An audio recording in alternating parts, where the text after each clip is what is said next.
Good afternoon. Still in Job, and we're going to read chapters 26 through 28 today. Chapter 26. But Job answered and said, How have you helped him who is without power?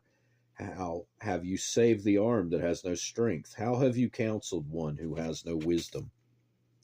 And how have you declared sound advice to many? To whom have you uttered words, and whose spirit came from you? The dead tremble, those under the waters and those inhabiting them. Sheol is naked before him, and destruction has no covering. He stretches out the north over empty space. He hangs the earth on nothing. He binds up the water in his thick clouds, yet the clouds are not broken under it. He covers the face of his throne and spreads his cloud over it.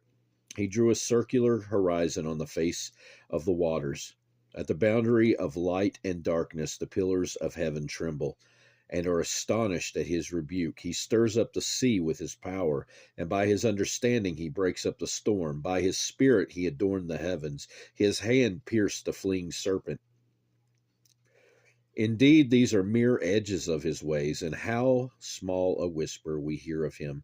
But the thunder of his power, who can understand? Chapter 27. Moreover, Job continued his discourse and said, As God lives, who has taken away my justice, and the Almighty, who has made my soul bitter? As long as my breath is in me, and the breath of God in my nostrils, my lips will not speak wickedness, nor my tongue utter deceit. Far be it from me that I should say you are right.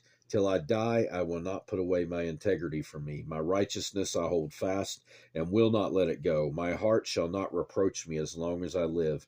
May my enemy be like the wicked, and he who rises up against me like the unrighteous. For what is the hope of the hypocrite, though he may gain much, if God takes away his life? Will God hear his cry when trouble comes upon him? Will he delight himself in the Almighty? Will he always call on God? I will teach you about the hand of God. What is with the Almighty I will not conceal. Surely all of you have seen it. Why then do you behave with complete nonsense? This is the portion of a wicked man with God, and the heritage of oppressors received from the Almighty. If his children are multiplied, it is for the sword, and his offspring shall not be satisfied with bread. Those who survive him shall be buried in death. And their widows shall not weep, though he heaps up silver like dust and piles up clothing like clay. He may pile it up, but the just will wear it, and the innocent will divide the silver. He builds his house like a moth, like a booth which a watchman makes. The rich man will lie down, but not be gathered up. He opens his eyes, and he is no more. Terrors overtake him like a flood. A tempest steals him away in the night. The east wind carries him away, and he is gone. It sweeps him out of his place. It hurls against him and does not spare. He flees desperately from its power. Men shall clap their hands at him and shall hiss him out of his place. Chapter 28. Surely there is a mine for silver, and a place where gold is refined. Iron is taken from the earth, and copper is smelted from ore. Man puts an end to darkness and searches every recess, for ore is the darkness of the shadow of death. He breaks open a shaft away from people. In places forgotten by feet, they hang far from men.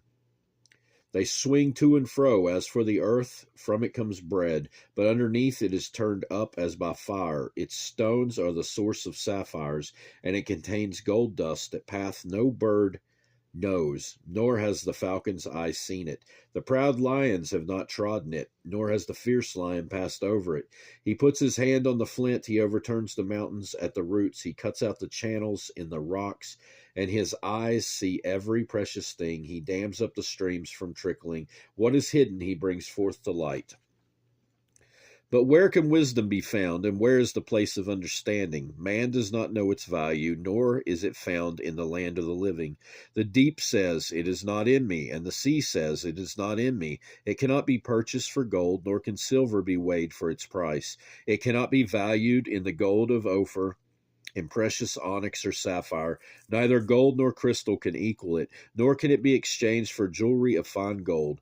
No mention shall be made of coral or quartz. For the price of wisdom is above rubies. The topaz of Ethiopia cannot equal it, nor can it be valued in pure gold. From where then does wisdom come, and where is the place of understanding? It is hidden from the eyes of all living and concealed from the birds of the air. Destruction and death say, we have heard a report about it with our ears. God understands its way, and he knows its place, for he looks to the ends of the earth and sees under the whole heavens. To establish a weight for the wind and apportion the waters by measure. When he made a law for the rain and a path for the thunderbolt, then he saw wisdom and declared it. He prepared it indeed, he searched it out. And to man he said, behold, the fear of the Lord, that is wisdom, and to depart from evil is understanding. That will do it for today. God willing, we'll be back in Job again another time. Hope you have a great rest of your day. Goodbye.